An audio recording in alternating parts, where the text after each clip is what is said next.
Hey, everybody, it's Natalie Bencivenga, and welcome to another edition of Facts Over Fear. This one is actually really special tonight. I'm so glad that you could all join me. I'm chatting with Joanne Lee Molinaro. She is affectionately known as the Korean vegan, and I'm so happy to have you here tonight. Thank you so much for joining me. Oh, thank you for having me, Natalie. I'm excited to be here. Absolutely. I just wanted to read a little bit about your background because it's such an incredible story. So let me tell everybody a little bit about you. You are a New York Times bestselling author, a James Beard Award winner, and you've built an online community that spans over 5 million people across platforms, which is no small feat. You may have seen her on the Food Network, CBS Saturday Morning Live with Kelly and Ryan, The Today Show, PBS. I mean, I could go on and on. You've also been covered by the Los Angeles Times, Washington Post, NPR. And your first cookbook was named one of the best cookbooks of 2021 by both the New York Times and the New Yorker. And I would say My Kitchen here. So that's a big deal because I love that cookbook. Joanne is a Korean American born in Chicago to parents who came from what is now known as North Korea. I'm excited to have you share, of course, your own story. But what I love about your work is how it mixes food, culture, and your story of upbringing. And I think those connections were really what excited me for today's conversation, especially in this moment in our nation's history. So thank you so much for being here. Oh, I love that. I'm excited to be here, like I said. So tell us a little bit about your journey because you've worn many hats. I was on your LinkedIn page and I was like, and of course, she's an attorney. Like there were just layers, Joanne, layers. So can you share a little bit about your trajectory and how you ended up becoming known as the Korean vegan? Yeah. So I went to law school about a year after college and went right into big law Hmm. right after I graduated from law school and basically had a 18-year career in big law in Chicago. And I was a trial lawyer. And I think about a year after I made partner at the firm, I adopted a plant-based diet. And as a result of that, which I'm sure you're familiar with, I had to learn how to cook, pretty Yes. quickly. Otherwise, I just wouldn't be getting a lot of food. So Hmm. I started cooking on the side, and my then boyfriend, now husband, encouraged me to start a food blog where I shared my food. And the thing that was really important to me when I went plant based was to figure out how to eat vegan and Korean at the same time. And so I started creating veganized recipes of Korean dishes. And nobody was doing that at the time. I mean, like, at least not in America. Hmm. So I started a food blog and it was called The Korean Vegan. And eventually my blog caught the attention of people who wanted me to write a book.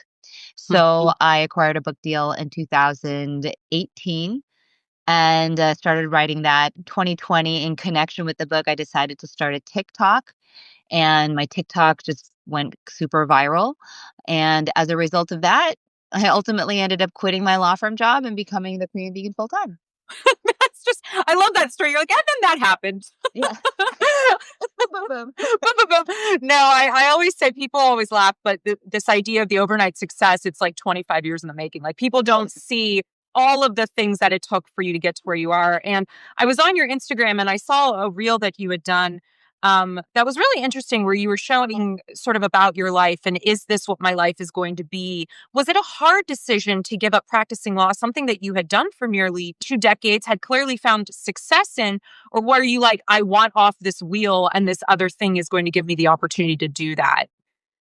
Yes, I would say the Hmm. latter is Hmm. more of that, but I don't want to understate how difficult a decision that was, especially as being a child of immigrants. It was really fraught with a lot of anxiety and fear. It still is. I start to wonder, did I make the right decision here? And it was not easy, but I wasn't 26, I wasn't 35 even, I was 42, and I'd had a long career, and part of doing it at that age is you've built a lot of confidence in yourself and your ability to bounce back if something goes wrong, to figure things out if things don't go according to plan. I think if I were in my mid-20s, I would not have had the confidence to do something like that. Isn't that wild? It's like with age really does come perspective and wisdom. And do you find like when you were deciding to make that decision, you spoke briefly about your immigrant parents, which I definitely want to dive into that. But were they a big support in this moment, or because of their own background and their own journey, were they like, "Hey, you should pump the brakes. This is stable. This is safe." What was their reaction? It was again the latter. They really didn't want me to. They actually thought I was crazy. And also part of it was explaining to them I'm a TikToker. Like that made absolutely no sense to them. That was like nonsensical. They had no idea why would I be leaving not just any job, but an incredibly lucrative job and one that many people would love to have and that I actually paid a lot of money for. I went into debt to, fund law school and to them, it seemed like the most stupid decision. And so they just kept saying, why can't you just do both? Be a food blogger and be a lawyer at the same time. And it simply was no longer feasible for me to do what I needed to do to be there for my clients and also have this hobby that was growing more and more viral like every single day. It just Yeah. wasn't possible. So let's go back a few steps. I was reading about your work, and really, when you started focusing on this was during the height of COVID or the beginning of COVID. So I wanted to touch on that because I think that shaped and changed life for a lot of us. Do you think part of your initial success was in that connection? Making those connections because people were feeling isolated and alone. I think, when we look at food, it's such a connector around our ages, our genders, our races, and ethnic backgrounds.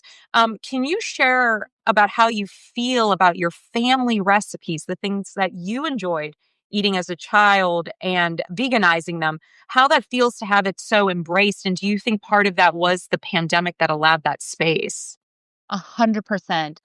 I think that we'll be studying the effects of the pandemic for a century. Oh, yeah. I think there's really no way for us to overstate its impact on our collective psyche. I think we're still constantly learning what that did to us. I think one of the obvious things that happened was there was a collective level of mild panic that we were all kind of living with and we were trying to control and with moderate to sometimes not that great success.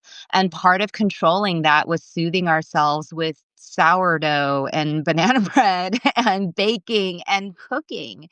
I think, we weren't eating out. Obviously, that was part of it. So when somebody takes something away from you that is a part of your life, then you need to replace it in order to not feel the absence of that in an anxious way. So what we did was we replaced going out to eat with, okay, well then let's make cooking fun. Let's make it adventurous. Let's make it even social. And the way to do that at that time was to invite people into your home through the internet. Okay, I can't hang out with you, but maybe we can do a Zoom cooking class, or I'm going to learn how to make sourdough by watching 50 TikToks about it. I think that was certainly part of the reason my account resonated at that time. I think the other reason was that my account, again, was not just food. I did do lots of food videos, but almost all of it was in part a storytelling exercise as well, storytelling about my childhood and my family. And what is more comforting to someone than hearing about your childhood and your family? It's like nostalgic, it's comforting, it gives you that vibe that things are going to be okay. And that's what we all needed at that time. If you're just joining us, I'm Natalie Bencivenga, and I'm here with Joanne Lee Molinaro, and she is also known as the Korean vegan. And we're talking about her experience navigating this new space, new-ish space, comparatively speaking. But I want to talk about what you just shared about your immigrant family and their experience coming to the United States. Because obviously, you very well know, having been from Chicago, and you see what's going on in Illinois with ICE and the federal agents right now, it's a very dangerous time for people to share their immigrant experience and to talk openly and honestly about what the American dream meant to them because it seems to be disappearing right in front of us. Can you share a little bit about your family's story? And do you see any parallels from what they left in terms of what we're seeing now? Well, I will tell you what my parents' story is. They were, both born in what is now known as North Korea. and they were refugees, wartime refugees during the Korean War, or actually, I would say before the Korean War and during the Korean War. So, North Korea and South Korea became a thing right after World War II. And it was during that sort of figuring out phase where my parents were forced to flee their homes and became refugees in South Korea. And they experienced the worst kind of poverty that you could, Mhm. like, I can't even imagine, right? It's impossible for me to imagine that kind of poverty. And it is impossible for me to even imagine what a democracy at that stage even looks like. It was literally not even a democracy yet. It was still figuring itself out. There were 2 or 3 years where they essentially had a hand-picked tyrant, running the country until he was Mhm. eventually exiled by the people. And so, do I see parallels in their story and kind of what's happening today? Certainly, in that we are now seeing again the scepters of authoritarianism and even fascism sort of raising themselves. And I feel like there are some people who are so asleep at the wheel they can't even see the red flags of that. And so there is some parallel in that sense, because we had people who were trying to take advantage of a very poor country that was still trying to figure itself out. What I think is so interesting, particularly in Korean politics today, is we see the effects of somebody trying to wrest control from the people very early on in the 50s, right? And the Korean people, they value their franchisement in a way that I think some Americans have now taken for granted. They will not allow authoritarianism ever to surface. And when we saw that with the previous administration, we Mhm. see that every time there's some sort of threat of that, they kind of squelch it. Martial law for 2 hours, you're going to pay for that. Yeah. And so I think that it's always interesting to me to see what are the lessons that the people have learned, and especially when mapped against the fact that their democracy is still what, like 70 years old. It's Right. so young compared to ours, and the way they've handled it is in some ways radically different from the way we've handled ours. I'm not saying that it's better. I just think that there are some lessons to be learned from that. And certainly I think in terms of my own family's heritage and their story, they've learned a lot from that personally. My parents are both extremely political. I'm sure. And I appreciate your candor around this. I think it's really important that we talk about this aspect around the conversation that we're having because food is political, right? I mean, you cannot separate it from its space, that how it exists in the world. And so I wanted to talk a little bit about cultural competency in how we approach different foods from different cultures, meaning how our understanding of heritage shapes our experience with cuisine. Why do you think food is such a powerful connector? And what is the one dish that you like to bring to an event, to a party, to your friend's house that you feel like will help them understand you better? That's a great question. Well, I think food is a great way to disarm people because everybody needs to eat. Yeah. There isn't a single person in the same way that everybody has a parent. Everybody needs to eat. There are other things where you could say, well, not everybody needs a house. I guess people live in tents. And, not everybody needs to, do this, but everybody needs to drink water and everybody needs to eat food in order to Mhm. be a human for any length of time, I guess. So, in that sense, it is the true universal language. It is a great way to communicate, and how you choose to communicate and what you choose to communicate through food then becomes an incredible choice and opportunity in terms of disarming people. And in order to get at the second part of the question, which is, what's that dish that I bring? It it assumes that food can also be a part of identity. And I think that's really important for the children of immigrants, for refugees, and for immigrants themselves, because at least in the case of my mom and dad, they're never going back to North Korea. This Right. is not is out of the question, right? They will never be able to go back to the country in which they were born. And Mhm. that means that they have certain relics of their identity that are left to them. And one of those is food. So that again may not be something that's easy to understand for someone who grew up eating the standard American diet, continue to live in that diet, and get to see it and have it anytime they want, right? My Hmm. parents don't have that. And so I think that is a big part of why food can become not just a part of a person's identity, but can also be a tool for conveying political identity and be a part of the political discourse. In terms of the food that I like to bring to, like, say, a dinner party, one of the most popular dishes from my first cookbook was the pecan pot pie. And it's very Ooh. apropos right now because it's the holidays. And I really did conceptualize that dish as a way to get my very Korean family to try more American food. And I knew that their biggest objection to American desserts was that it's too sweet. And Ooh. so, and I mean, I think even Americans sometimes feel that way about pecan pie. It Sure. can be very sweet. And so I replaced the custard with red bean, which is a very popular ingredient in Korean desserts.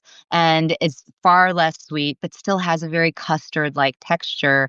And it became, one of the family favorites here around the Thanksgiving holiday. So I love to bust that out. A lot of people love that dish. I gotta say, I love this answer because I've been, like I said, vegan for a really long time. And whenever I go to somebody's house that they're like, why is this girl coming with a vegan dish?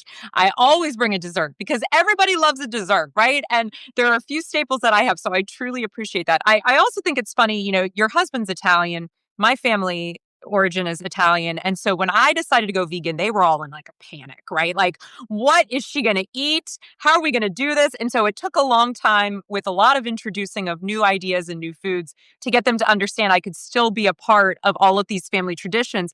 What are some of the ways and steps that you took to introduce your family to this way of living? Because I always tell people veganism isn't just the way we eat. It's a real thought process around the way we look at the world. And it's a lifestyle. It's not this, 100% or nothing forever for the rest of your life, but there really is something to be said for people that kind of just stick with it. So, what's kept you going, and what was your light bulb moment that made you do it? Well, I mean, the light bulb moment that made us do it was my husband. Again, he went vegan first, and it was for health. And I essentially followed suit for health as well. My father was diagnosed with prostate cancer 2 weeks into my experimental vegan phase, and I felt maybe the universe was telling me something, because there were at that point, and I was now familiar with them, at least several studies that linked the rise of prostate cancer in East Asian men in my father's generation in particular to their increased consumption of processed foods and red meat in particular. And to me, that literally was my dad. My dad didn't eat that kind of food until he came to the United States. And so I felt like this study was literally my dad. And I was like, okay, well, I have to be a good example for my father, and I'm just not going to eat meat anymore. So it was very much a health conscious decision. And then it ultimately became an ethical choice because I love animals. And to me, I was like, it's already easy enough for me to cut out these products from my diet. Let's see if we can extend that beyond just my diet and other forms of consumption as well. And it also happens to be better for the environment, which is important to me. So those things happened. In terms of introducing it to my family, a lot of it is cultural. And again, you got to know your audience, whether you're feeding them or talking to them or trying to persuade them as, an attorney and as an advocate. That was my entire job. I got to know my jury. I got to know my trio of fact in order to do my best, in order to get them to see my side of things. And culturally speaking, again, my parents were refugees. They went through some of the worst imaginable hardship around food insecurity that any human being could ever have to suffer through. And, protein deficiency, what we think of today, this is completely non comparable to the number of people who were literally dying from protein deficiency in Korea shortly after the war. So for them, it's really hard for them to hear I'm not going to eat animal protein because in their Sure. mind, they think, oh, that equates death. Yeah, Um, yeah, of course. so, yeah, I have to really be mindful of that and compassionate of that. But I think for them, the conversation is always around health. They cannot wrap their minds around the environment. My mom still uses way too much plastic in this house. And they cannot wrap their minds around animal suffering, but they Mhm. can understand, hey, lowers cholesterol. Right. Hey, fuels my long runs. Hey, look at me. I'm doing health wise the best in our family. Maybe that says something to you. Mhm. And I think that has been the way to resonate, the way that this way of living resonates with them, certainly with the younger generation, which is my generation as well. Like my brother, my cousins, they may not see eye to eye on some of the other things, but they cannot argue with my health. I mean, I'm the only one in my family that runs 6 marathons. There's nobody else. Get it, girl. Love that for you. Yeah. No, I think all of that's really important. And before we sort of wrap this up and talk more specifically about your new book, I just wanted to ask you, you brought up food and food insecurity, which is becoming more and more of an issue here in America. We're seeing huge cuts being made to SNAP and other supplemental programs. Was this triggering for your family, who came from a space, like you said, where they were dealing with such trauma around food security? And I would think for a child of immigrants too, this idea of plenty really takes on a different personification when you're talking about such extreme poverty, but then to see almost the echoes of it following them, how do you rectify that? Well, I think it's extremely troubling, I Yeah. will say, to see where this country is going and the complete lack of compassion that seems to be the philosophy of our administration. I feel like they actually enjoy developing fear, cultivating chaos. Whether you see it in the ICE raids, in the heartless and repeated demands for cutting programs designed to literally feed the hungry. I mean, so of course, I think that for my parents, it just creates this continued shrinking of their safe space, Yeah. right? I feel like they never want to leave the house, Mm. and so that's difficult. I think for me as a Korean American, and also, and I'm sure you can relate to this as I don't know if your parents were immigrants, but I know many Italian Americans who feel this way about their parents if they were immigrants, which is the sense of like, oh, I have to protect my parents. Yeah. And I feel that way very strongly. Like I am their advocate, their first advocate, and their primary advocate. So when the conversation turns to food, then it becomes incredibly personal to me. Mhm. I'm certainly as a cookbook author part of it, but also just as my parents' advocate. Protecting them becomes so urgent around food access, healthcare access, and of course, just a general sense of safety, which has, as you noted, been completely threatened here in Chicago. Even in the suburb, my parents live in the cozy suburb of Wilmette, Illinois. Oh my God, you better believe there were ice raids happening all over here, and it's terrifying.